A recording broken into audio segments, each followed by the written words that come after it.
My name is Ethan Clark. I was 27 when I came to Austria. I wanted to study the Cathedral, but what I found should never have been uncovered. The caretaker met me at the gates. His name was Lucas. He was pale with deep lines around his eyes. He handed me the heavy iron key. His hands shook. "You should not go into the crypt," he whispered. I laughed nervously. "Why not?" His gaze was cold.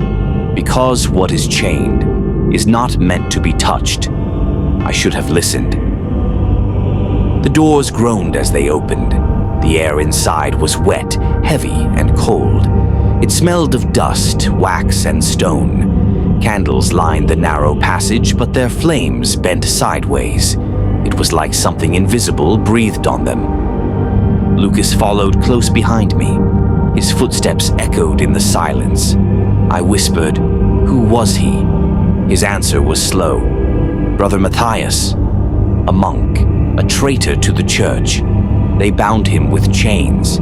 They pressed an inverted cross against his body to trap his soul." I forced a laugh. Superstition, but my hands trembled. The chamber opened before us. At its center was a stone coffin, cracked down the middle. I stepped closer. Inside sat a skeleton in a decayed robe, its skull tilted downward. Its hand clutched a rusted, upside-down cross. For a moment I thought I saw a faint light glowing deep in its hollow eyes. I froze. "Lucas, do you see that?" He didn't answer. His breathing was fast, shallow. The candles sputtered. The shadows stretched longer. They crept along the walls like living things. The skeleton's jaw cracked open. A voice poured into the chamber. Deep, cold, ancient. "You should not have come." My heart slammed in my chest. "Did you hear that?" I gasped. The monk's skull lifted. Its eye sockets burned faintly. The cross in its hand bled black liquid. It hissed when it touched the stone. The shadows slid from the walls, spreading across the floor. They crawled toward us like snakes. Lucas's whisper trembled. "Run!" I turned for the stairs, but the floor cracked open.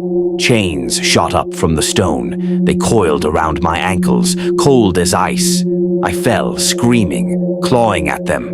"Help me!" I cried. Lucas grabbed my arms, pulling with all his strength. His eyes were wide with terror. The monk rose from the coffin. Its ribs glowed faintly, light leaking through the bones. Its hollow eyes locked on me. "You will take my place." The candles blew out. Darkness smothered everything. I heard Lucas scream, then silence. When my eyes opened again, I was no longer standing. I was inside the coffin. The chains wrapped my chest. The inverted cross burned against my ribs. Across the chamber, Lucas stood frozen in the shadows. His eyes were blank. His mouth hung open. He wasn't alive. I tried to speak, but only a dry rasp came from my throat. The monk's voice echoed inside my head. "Now, you are the guardian." The shadows closed in, and the crypt went dark forever. Sometimes legends are not just stories, they are prisons, built to hold something darker. That crypt was never meant for peace. It was a warning carved in stone, because no one ever listens. If a cathedral can hide such horror beneath its floors, what else lies buried under the places we walk every day? If that story chilled you, don't forget to subscribe to Supernatural Encounters.